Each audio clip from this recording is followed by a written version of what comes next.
विद्यार्थी मित्रों, आज का हमारा टॉपिक होगा प्रकाश। प्रकाश सबसे पहले कहते किसे हैं?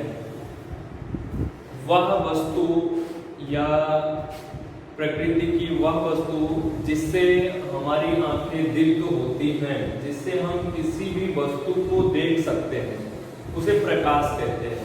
जैसे ट्यूबलाइट जल रही है, ट्यूबलाइट के माध्यम से हम इस बोर्ड को देख रहे हैं, तो ट्यूबलाइट ऑन है, ट्यूबलाइट ऑन है, उससे क्या हो रहा है? ये बोर्ड प्रकाशित हो रहा है, ये बोर्ड हमको दिख रहा है। अगर यहीं से अभी ट्यूबलाइट को बंद कर दिया जाए, ट्यूबलाइट हमारी बंद हो जाएगी, तो इस कमरे में हमें लगी हुई, और इस कमरे में जब अंधेरा छा जाएगा तो इस यहाँ पर कोई भी वस्तु हमको दिखाई नहीं देगी।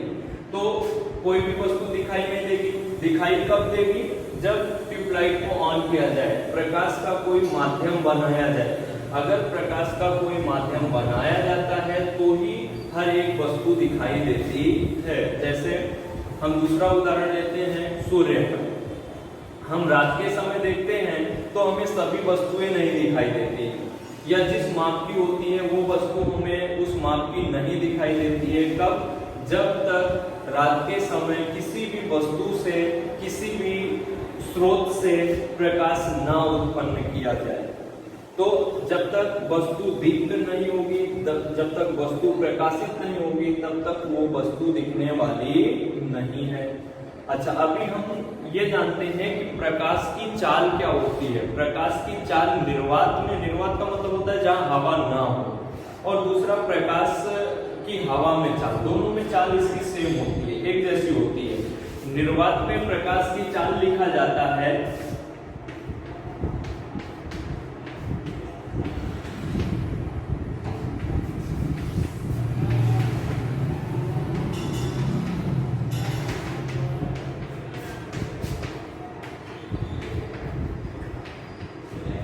निर्वात में प्रकाश की चाल बराबर होता है 3 × 10⁸ मीटर प्रति सेकंड। इतना तेज प्रकाश चलता है। सूर्य से जो पृथ्वी मंडल पर प्रकाश पहुंचता है वो 3 × 10⁸ मीटर प्रति सेकंड के हिसाब से पहुंचता है।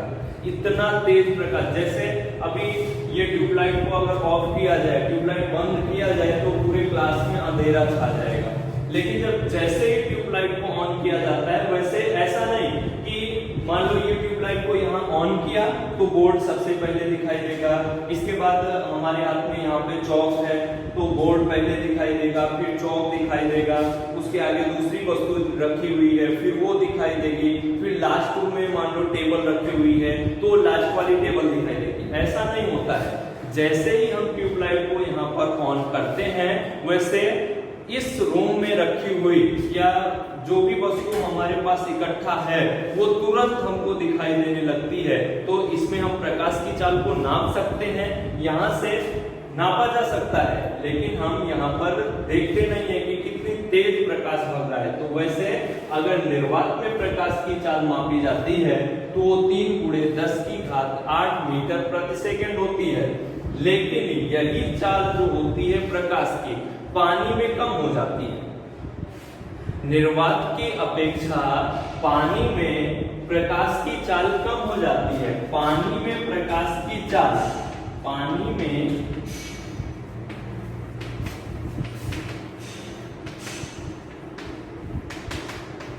2.25 × 10⁸ मीटर प्रति सेकंड होती है। × 10⁸ मीटर प्रति सेकंड होती है। ये हमारी पानी में प्रकाश की चाल होती है। अब हम प्रकाश के नियम पढ़ते हैं। तो प्रकाश के 2 नियम होते हैं। एक तो होता है प्रकाश का परावर्तन और दूसरा होता है प्रकाश का अपवर्तन। तो प्रकाश का परावर्तन क्या होता है और प्रकाश का अपवर्तन क्या होता है, इसके बारे में हम यहाँ पे समझेंगे। अब इसके बारे में यहाँ पे हमें समझने के लिए तो सबसे पहले मैं प्रकाश का परावर्तन बताता हूं। तो प्रकाश का परावर्तन क्या होता है, यहाँ पे हमारी हेडिंग होगी प्रकाश का परावर्तन। देखो, परावर्तन का मतलब इसका अर्थ होता है परिवर्तित होना। जैसे कभी हम रास्ते पे जा रहे हो, सामने से कोई गाड़ी आ रही हो, उसके कांच पे जैसे ही सूर्य की किरणें पड़ती हैं तो वो किरणें हमारी आंखों में भी पड़ती हैं, तो ऐसा लगता है कि हमारी आंखों से कुछ दिख नहीं रहा है। दूसरा उदाहरण, हम एक कांच लेते हैं, जो समतल दर्पण हम देखते हैं ना अपना चेहरा देखने के लिए, वो कांच लेते हैं, उसको हम क्या करते हैं, जैसे सूर्य की किरण इस साइड है तो हम कांच को यहाँ पे सेट करते हैं, सामने कोई भी व्यक्ति बैठा हो तो उसके ऊपर उसका प्रतिबिंब बनाते हैं, कांच से उसके ऊपर उसका क्या बनाते हैं, प्रतिबिंब बनाते हैं। अब जैसे ही कांच का प्रतिबिंब यानी कांच की परावर्तित किरणें व्यक्ति के ऊपर पड़ेगी, वैसे अगर उसकी आंख पे पड़ी तो वो हमारी निखरी आंख या नीरी आंख जिसको हम बोलते हैं, नीरी आंख उस प्रकाश को उस समय उस वस्तु को नहीं देख सकती है, तुरंत ही हमको ऐसा हो जाता है कि हमारे सामने ऐसा लगता है अंधेरा छा गया, जैसे हमको कुछ दिखाई नहीं पड़ रहा है। तो ये प्रकाश की वो किरणें जो होती हैं बहुत तीव्र होती हैं, बहुत तेज होती हैं। तो वैसे हम यहाँ पे प्रकाश के परावर्तन को भी समझेंगे। जैसे मान लो अभी प्रकाश की किरण को यहाँ पे डाला जाए, दीवार पे डाला जाए या बोर्ड पे डाला जाए, तो कुछ किरणें क्या होती हैं, परावर्तित हो जाती हैं, फैल जाती हैं, तो वो प्रकाश का परावर्तन फैला है। जैसे अगर दूसरा उदाहरण हम लेते हैं, एक बॉल लेते हैं, बॉल को हम क्या करेंगे, दीवार पे मारेंगे, जैसे एक वस्तु बॉल हमारी दीवार से टकराई, वैसे तुरंत पीछे की साइड है, जहां से गई थी बॉल उसी साइड तुरंत आती है, तो उसको बोलते हैं परावर्तित होना। तो वैसे हम यहाँ पे प्रकाश के परावर्तन के बारे में भी समझेंगे। तो प्रकाश का परावर्तन किसे कहते हैं? प्रकाश के परावर्तन के लिए हमको एक चिकना पृष्ठ चाहिए।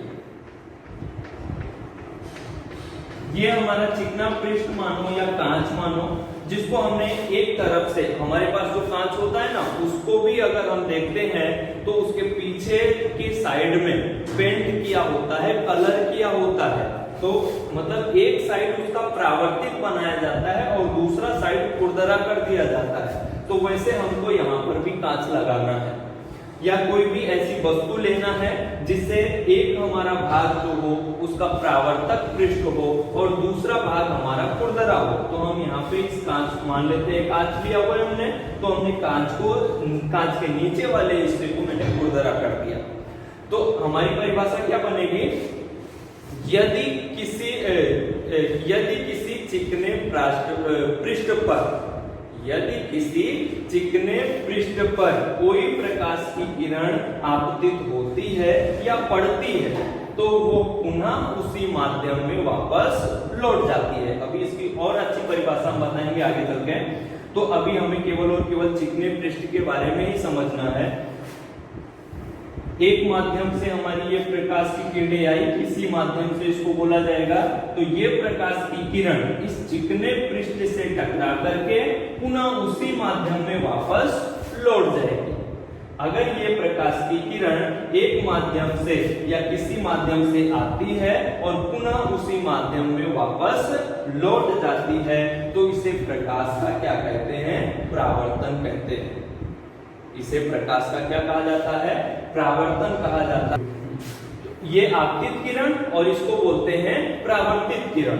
अब अगर हमने प्रकाश का परावर्तन बताया तो उसमें भी दो नियम होते हैं। प्रकाश के परावर्तन में भी दो नियम होते हैं। हमारा प्रकाश के परावर्तन का नियम क्या होता है, यदि कोई प्रकाश की किरण किसी चिकने पृष्ठ से टकराती है तो वो टकरा करके पुनः उसी माध्यम में वापस लौट जाती है, जैसे कि आकृति यहाँ पे दिखाई जा रही है।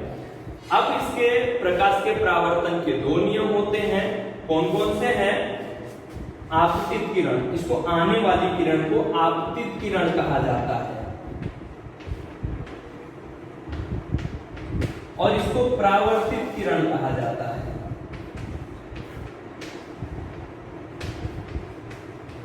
आपतित किरण और परावर्तित किरण और उस पर खींचा गया अभिलंब, इसको अभिलंब बोला जाता है। अभिलंब तीनों एक ही बिंदु पर मिलते हैं।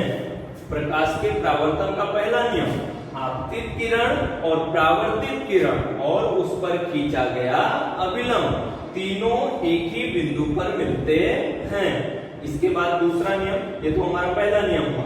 दूसरा नियम क्या होता है, इसको बोलते हैं आपतन कोण, यानी जो प्रकाश की किरणें आई हुई हैं तो इसको आपतन कोण बोला जाता है। आपतन कोण थीटा आई भी लिख सकते हैं, थीटा 1 भी लिख सकते हैं, और इसको बोला जाता है परावर्तन कोण।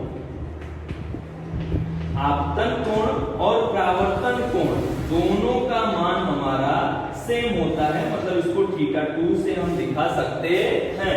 जैसे मान लेते हैं अगर ये मान लो हमारा 60 अंश का कोण बन रहा है, अगर ये हमारा 60 अंश का कोण बन रहा है तो इसको हम दो भागों में विभाजित करेंगे, तो ऊपर 30 अंश नीचे 30 अंश। तो वैसे यहाँ पर इसको ऐसा भी लिखा जा सकता है, थीटा 1 बराबर थीटा 2 भी लिखा जा सकता है, यानी आपतन कोण और परावर्तन कोण।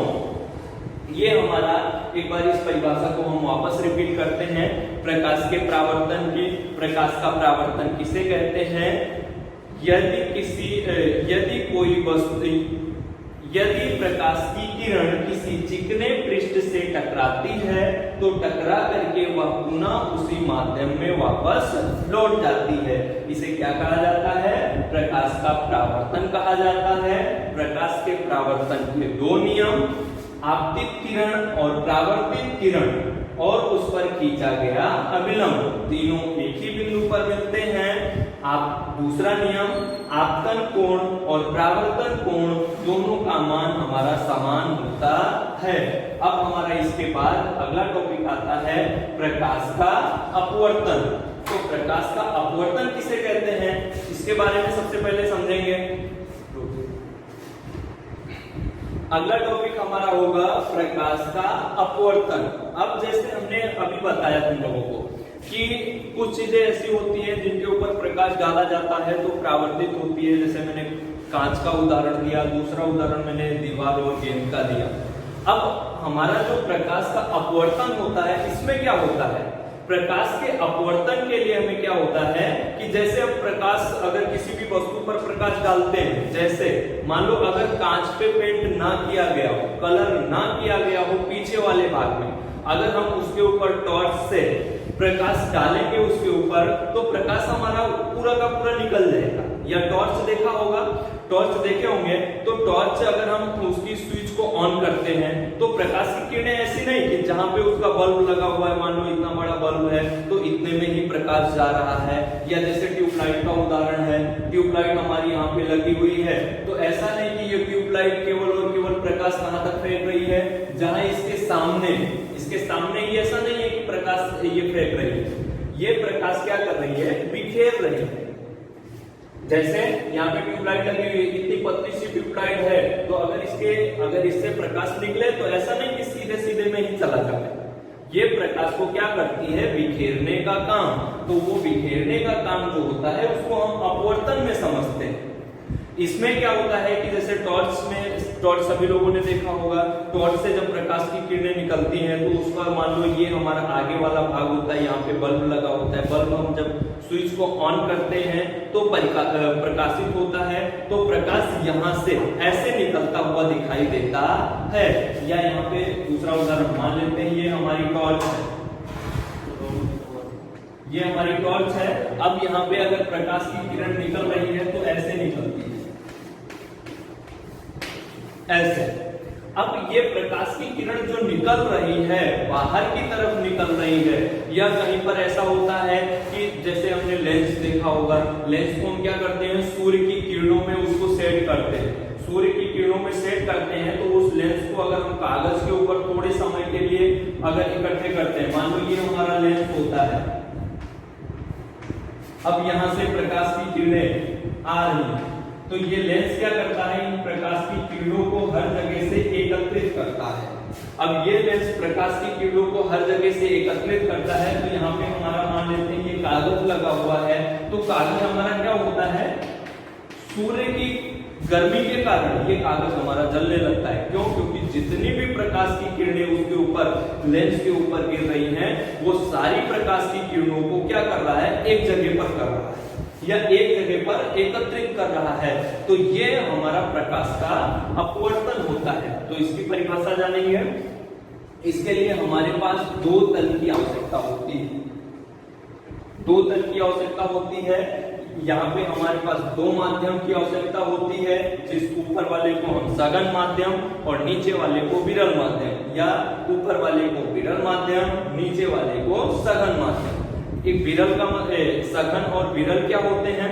सघन और विरल का मतलब होता है जिसके बीच में जगह कम हो, और दूसरा होता है जिसके बीच में जगह ज्यादा हो, तो वो हमारा सघन और विरल कहलाता है। तो यहाँ पे हम क्या करेंगे, यहाँ पे हमारी परिभाषा जो होती है वो कैसे बनेगी? किसी माध्यम से आती हुई प्रकाश की किरण, एक, या फिर ऐसा कह सकते हैं एक माध्यम से आती हुई प्रकाश की किरण यदि दूसरे माध्यम में प्रवेश करती है, यदि दूसरे माध्यम में प्रवेश करती है तो वह या तो अभिलंब की तरफ झुक जाती है या अभिलंब से दूर हट जाती है। इसको हम अभिलंब मानते हैं। प्रकाश की किरण एक माध्यम से आई तो दूसरे माध्यम में क्या कर रही है, वो या तो अभिलंब की तरफ झुकेगी और या तो अभिलंब से दूर हटेगी। इसे हम प्रकाश का अपवर्तन कहते हैं। वापस परिभाषा देखते हैं, एक माध्यम से आती हुई प्रकाश की किरण यदि दूसरे माध्यम में जाती है या प्रसरित होती है तो वह या तो अभिलंब की तरफ झुक जाती है या अभिलंब से दूर हट जाती है। इसे प्रकाश का अपवर्तन कहते हैं। इसके भी दो नियम होते हैं, आपतित किरण और परावर्तित किरण और उस पर खींचा गया अभिलंब, तीनों एक ही बिंदु पर मिलते हैं, तीनों एक ही बिंदु पर मिलते हैं। और इसके बाद दूसरा नियम क्या होता है, जिसको स्नेल का भी नियम कहा जाता है कि sin θ1 अपान sin θ2 बराबर नियतांक होता है। इसका मतलब क्या होता है, इसको हम परिभाषित कैसे करेंगे, यानी आपतन कोण और परावर्तन कोण का अनुपात जो होता है वो नियतांक होता है। आपतन कोण और परावर्तन कोण का मान जो होता है वो क्या होता है, नियतांक होता है। उसको हम sin θ1 अपान sin θ2 बराबर n1 अपान n2 से भी दर्शा सकते हैं। तो हमारा आज का टॉपिक प्रकाश का परावर्तन और प्रकाश का अपवर्तन और उसके साथ में जुड़ा हुआ है स्नेल का नियम। ये नियम हमारा आज कंप्लीट हुआ।